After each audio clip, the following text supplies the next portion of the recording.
మన డ్యూటీస్ ఉన్నాయి కాబట్టి మనం బయటకు వచ్చాం. ప్రజలంతా ఎలా ఉన్నారండి? ఎవరన్నా బయటికి రావడానికి అసలు ధైర్యం చేశారా?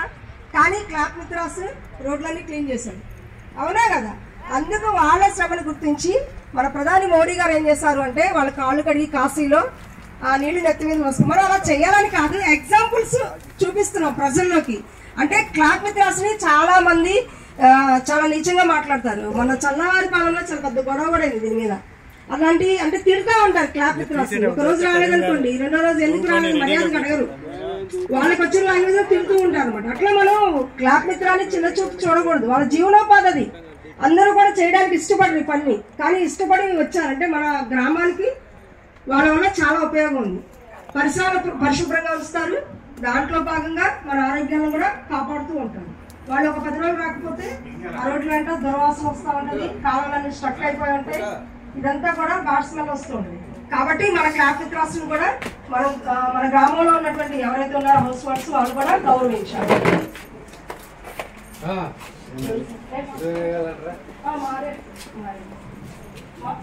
అంటే ఒక 5 years నుంచి ఒక బ్యాచ్ ఉన్నారు, మొన్న రీసెంట్ 2 months బ్యాక్ మారి కంటిన్యూస్ వాళ్ళు సోల్జర్స్.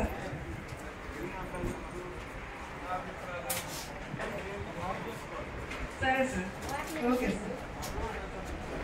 అలాగే మనం కొంత డాక్రా మహిళలతో మనం గ్రూప్ డిస్కషన్స్ లో కూర్చున్నప్పుడు కూడా డాక్రా మహిళలకి ఇలా మనం తడి చెత్త అంటే ఏంటి, ఏమేమి వస్తే పొడి చెత్త అంటే ఏంటో కూడా వాళ్ళకి వివరించుకుంటాం. డాక్రా ఆల్మోస్ట్ చదువుకున్న వాళ్ళు ఉన్నారు, వాళ్ళకి మేము అవేర్నెస్ చేసేటప్పుడు ఈ క్లిప్ చార్ట్ లో చూపించి ఎక్స్ప్లెయిన్ చేసి అవేర్నెస్ చేయడం జరుగుతుంది.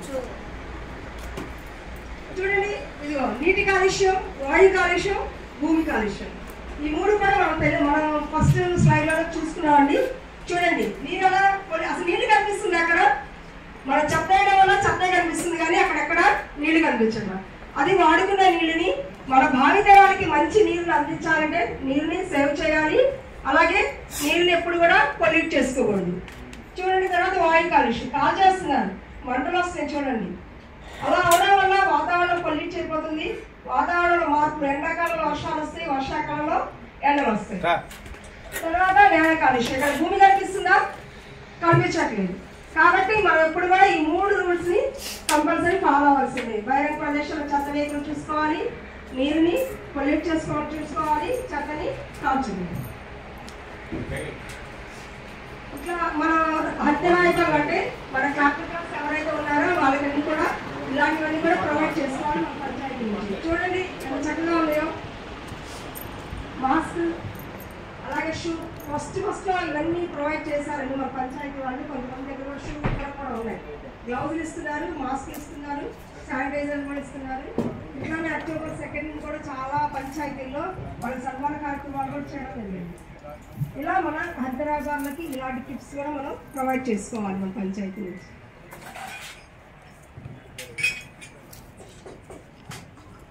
థ్యాంక్ యూ అండి. ఇంకేమైనా డౌట్స్ ఉంటే అడగచ్చండి. ఓకేనా సార్?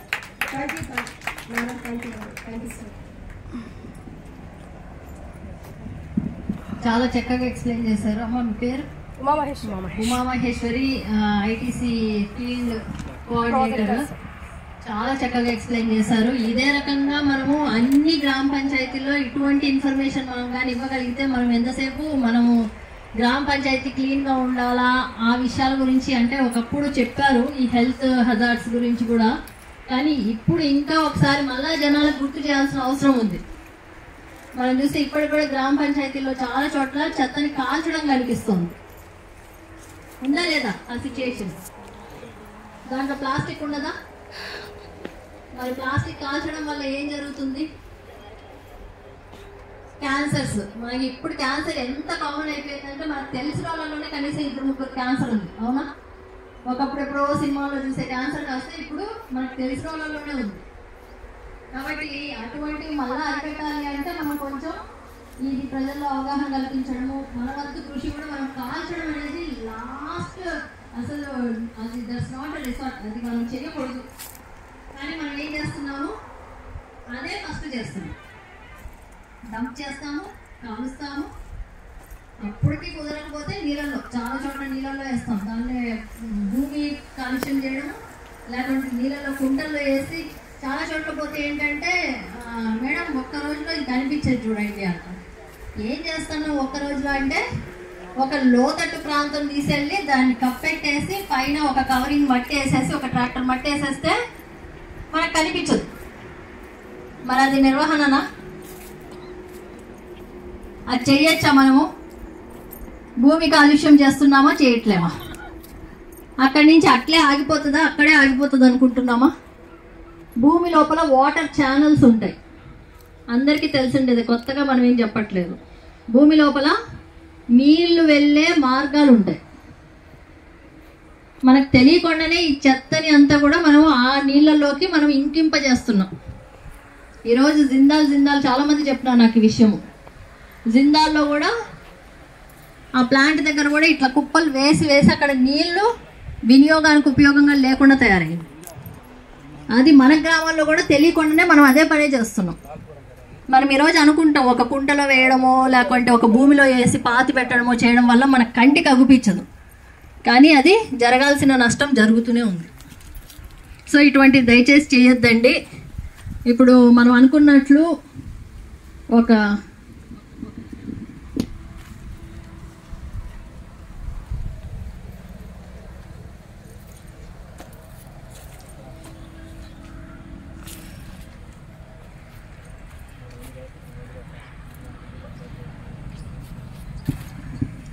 మనం ఈరోజు ఇంత హాయిగా ఇంత ఆహ్లాదంగా ఇక్కడ కూర్చొని ఉన్నాము అంటే పంచాయతీ సెక్రటరీ, తర్వాత ఇక్కడ మండల్ టీం యుఆర్డి గారు, తర్వాత